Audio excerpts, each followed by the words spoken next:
كل واحد فينا شايل نسخة من أبوه جواه، والنسخة دي ساعات بتظهر زي ما هي بالظبط، وساعات نلاقي نفسنا بنعمل العكس تماما.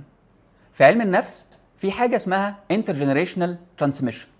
ببساطة إنه اللي حصل معاك وانت طفل بيطلع تلقائيا في أسلوبك كأب، وده له exception أو استثناء، إنك تبقى واعي جدا وتقرر وتقول بصوت عالي أنا هكسر السلسلة دي عندي. أنا أعرف واحد كان دايما بيقول أبويا كان مهتم بدرجاتي ونمري وعمره ما اهتم بيا كإنسان. لما كبر وخلف اكتشف إنه بيكرر نفس الأسلوب بنفس الجمل تقريبا مع ابنه أو بنته، والغريب إنه كان طول الوقت بيقول مستحيل أطلع زي أبويا. حد تاني كان بيحكي لي في العيادة إنه أبوه كان قبل ما ينام يحكي له حدوتة ويقول له أنا فخور بيك مهما حصل. الكلمة رغم بساطتها إلا إنها اتحفرت جواه، ولما كبر لقى نفسه بيقولها لأولاده بنفس الحنية بنفس التلقائية من غير ما يفكر.